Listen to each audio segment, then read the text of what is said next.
जनसेवा की जनसंख्या है, बट वहाँ शिक्षा प्राप्त नहीं हो पा रही है। कुछ लोग गरीबी के कारण नहीं पढ़ पा रहे हैं, कुछ लोग पढ़ना ही नहीं चाहते। कुछ लड़कियाँ दहेज के लिए मारी जा रही हैं, पीटी जा रही हैं।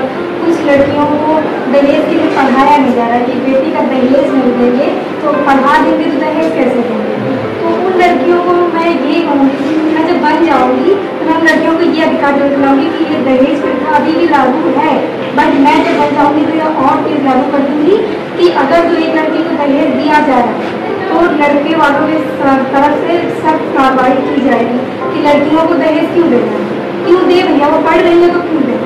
तो मैं ये कहना चाहूँगी कि जो लोग ये अशिक्षित हैं, पढ़े लिखे नहीं हैं, उनको सब बेवकूफ़ बना देते हैं कि भैया आपको तो कुछ आता ही नहीं है, समझते आता है नहीं, कुछ कर दो, बस थोड़ा बहुत उनका काम करो, भेजो इनको। तो मैं उन लोगों को शिक्षित करके उनका कल्याण जो वो मैं करना चाहती हूँ। जो क्या बात है, क्या बात है। देखो ये इनका विचार कितना अच्छा है, मतलब कितनी बढ़िया टॉपिक इन्होंने उठाया। देखो जब आदमी एजुकेटेड होता है ना तो वो अपने अधिकारों को समझता है, अपनी चीजों को समझ पाता है कि हमारे साथ क्या गलत हो रहा है, क्या सही हो रहा है। इन्होंने दहेज की बात की, ये बहुत ही समाज की मतलब ये बुराई है कि पेरेंट्स इसीलिए बहुत सारे बच्चे को नहीं पढ़ाया जाते हैं। हाई स्कूल के बाद मैं देखता हूँ अक्सर करके बहुत सारी बच्चियां होती है जिनका एडमिशन नहीं हो पाता। पेरेंट्स कहते हैं कि नहीं अब तो इनको शादी ही कर देना, अब आगे क्या पढ़ा। तो ऐसा नहीं होना चाहिए। इस बच्ची ने बहुत अच्छी बात होता है, अगर आपको पढ़ाया जा रहा है, आप शिक्षित हो, आप एजुकेटेड हो, तो आप उस लेवल पर जा सकते हो। आपको कोई दहेज नहीं देना। अगर ये डिसीजन बनेगी कि ये क्या करेंगे, दहेज प्रथा को अभी भी लागू है लेकिन ज्यादातर कागज में लागू, मतलब जमीन पर नहीं लागू है, मतलब लोग देते हैं और लेते हैं, मतलब लोगों का प्रैक्टिस हो गया कि हम दहेज देंगे और लेंगे। मतलब अगर हम पढ़ लिख लिए हैं तो हम कहेंगे कि हमारे पेरेंट्स कहेंगे कि हमने अपने बच्चे को पढ़ाया है, हमें इतना दहेज चाहिए, या लोग भी देना इसको एक्सेप्ट कर लिए। ये समाज में बहुत सदियों से आ रहा है, इसको तोड़ा तभी जा सकता है जब हर व्यक्ति क्या हो, शिक्षित हो, एजुकेटेड हो, वो समझे कि दहेज देना क्या है, गलत। हम अपनी बच्ची की शादी कर रहे हैं तो बच्ची भी उस काबिल हम बना कर दे रहे हैं कि वो आपको जीवन भर सुख सुविधाएं प्रदान करेगी। तो ये बहुत अच्छी बात है ना। आप सब लोग एजुकेटेड बनोगे।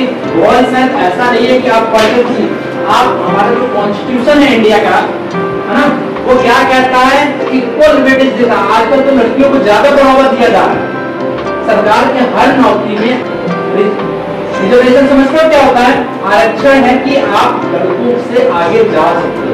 अगर आप पुलिस बनना चाहते हो तो जो लड़कों के लिए क्राइटेरिया है उससे कम लड़कियों का क्राइटेरिया।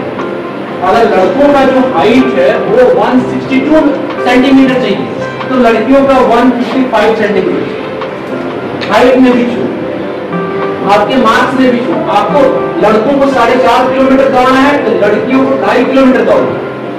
तो हर जगह आपको मिले। लड़कियों के लिए जो फीस होती है, हर एग्जाम का फॉर्म फिल करने के लिए ना कुछ पैसे देने पड़ते हैं। तो लड़कियों के यूपीएससी एग्जाम ऐसा है, यूपीएससी लड़कियां पहले बहुत ही कम कर रही थी, लेकिन आज के टाइम पर यूपीएससी में देखो इस बार जो रिजल्ट आया है पिछले साल का, उसमें 4 लड़कियां थी, चारों टॉपर। 1 से लेकर के 4 तक लड़कियां टॉपर थी आईएएस।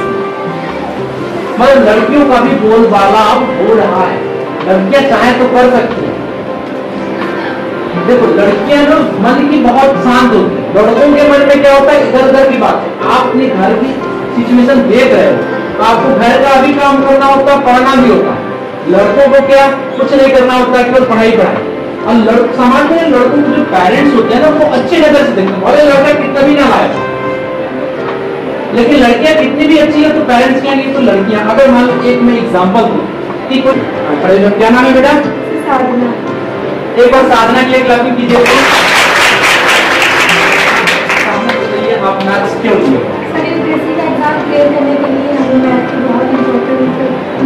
क्वेश्चन जब 9 से तो पढ़ेंगे तभी तो हम इतना यहाँ से छोटे छोटे पढ़ते जाएंगे तब हम बड़े बड़े सवाल सॉल्व कर पाएंगे, उनके क्वेश्चन सॉल्व कर पाएंगे, इसीलिए हमारा रैंक अच्छा होगा।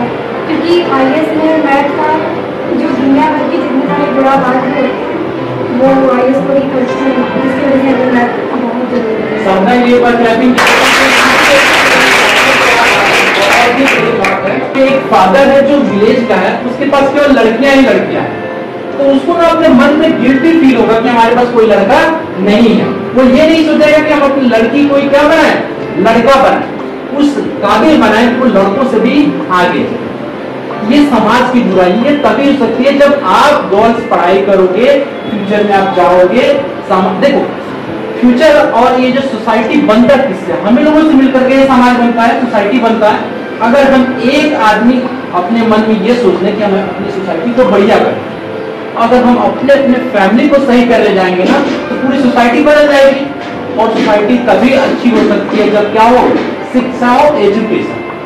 ये सर पहले भी आए थे स्कूल में, बॉयज को बता के गए थे, तुम लोगों को क्या समझ में आया? बहुत कुछ समझ में आया, बहुत कुछ समझ में आया। आपको सर ने जो भी बताया है, सर का जो चैनल है, आप ठीक है, सभी के पास मोबाइल है, अगर नहीं भी है तो अपने पेरेंट्स से 1 घंटे के लिए मोबाइल मांग लिया करो, ठीक है। लेकिन मोबाइल मांग करके क्या देखना है, पढ़ाई से संबंधित चीजें देखनी है। तो हम लोग भी कहते हैं कि मोबाइल अपने आप में आज के समय में ज्ञान का साधन है, लेकिन ये तुम्हारे ऊपर निर्भर करता है तुम उसमें से चुनते क्या हो, है ना। अच्छा भी है और बुरा भी है। जैसे सर ने अपने चैनल के बारे में बताया है, वो चैनल आप लोग देखिए, ठीक है। उसमें जो सर बता रहे हैं वो पढ़ने का प्रयास करिए। आप सच में आप लोग सर के चैनल से जुड़िए, सब्सक्राइब करिए, देखिए सर जो भी कुछ बता रहे हैं, ठीक है। और जो करियर के बारे में आप लोगों को बताया है, तो इससे तुम लोगों का एक माइंड क्लियर हुआ होगा शायद कि हमें क्या करना है इन फ्यूचर। सबसे बड़ी दिक्कत क्या होती है, बच्चों को यही नहीं पता होता है कि हमें किस फील्ड में जाना है।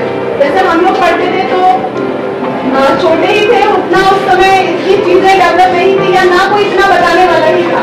लेकिन हाँ, ये दिमाग में तब भी था कि हाँ बड़े होकर डॉक्टर बनना है, तो नहीं डॉक्टर बने, लेकिन साइंस लिया तो उसी फील्ड में कुछ आगे बढ़े। जरूरी नहीं है एकदम आप कोई हायर पोस्ट ही अचीव करें, लेकिन उससे कुछ कम तो मिलेगा, कुछ तो हम आगे बढ़ेंगे, ठीक है। तो हमेशा यही प्रयास करना है, अपना गोल क्लियर रखना है कि हमें क्या बनना है, उसके लिए हमें क्या पढ़ना पड़ेगा, और अभी से प्रयास करना पड़ेगा। मैं बार बार बोलती हूँ कि नहीं, जो पढ़ो उसको ध्यान से पढ़ो। आज भी हमें हमारे टीचर की पढ़ाई की बातें याद है, भले पूरी ना याद हो पर कुछ तो याद ही है। तो तुम लोग भी उतना ही आँख कान नाक सब खोल के पढ़ाई किया करो, जो तुम लोग नहीं करते हो।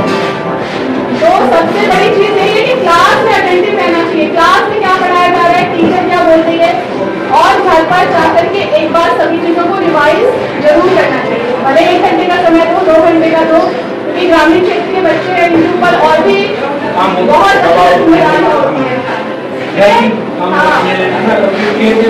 सब करना पड़ता है, जानवर होता है, कभी उनको भी देखना पड़ता है, मैं सब जानता हूँ। क्योंकि हमारे पास बच्चे जुलाई में अप्रैल में आते ही नहीं है, बहुत काम होता है। हम ये सोचते हैं बच्चे इतना काम करते हैं, हम लोगों को इतनी तकनीकें मिली, तब आज ये मुकाम है, तो इन बच्चों को तो कुछ नहीं मिल पाता है। पर जो भी मिल रहा है, जितने भी संसाधन मिल रहे हैं, उसी में आपको अच्छा करना है, ठीक है।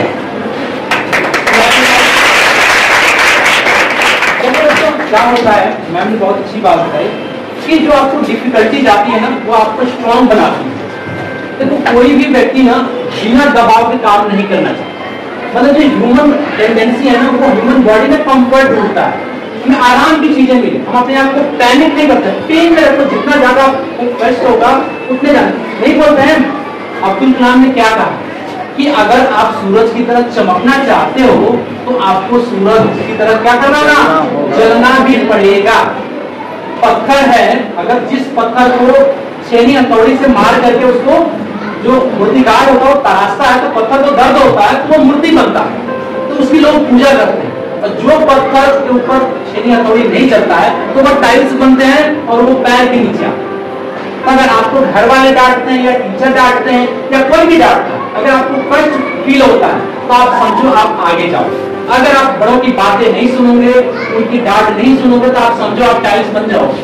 आपको मूर्ति बनना के आपको सब लोग पूछे, आप वहां तक पहुंचो। अरे देखो ग्रामीण क्षेत्र में, देखो मैं ये जो कैंपेन शुरू किया हूँ ना, ये मैं शहर के स्कूल में नहीं जाता हूँ, मैं अक्सर करके गांव के स्कूल में जाता हूँ, क्योंकि गांव के जो बच्चे होते हैं उनको अवेयरनेस होता ही नहीं है कि आगे हमको क्या करना है, कैसे करना है। देखो आपके टीचर को पढ़ाते हैं, रोज पढ़ाते हैं, तो जब मैं ये जाता हूँ तो बच्चों के अंदर एक नई इच्छा होती है कि सर आए हैं तो कुछ नया सीखने को मिलेगा, आपको जानकारी मिलेगी, और मैं आपकी डाउट्स भी। जय हिंद, जय भारत, थैंक यू।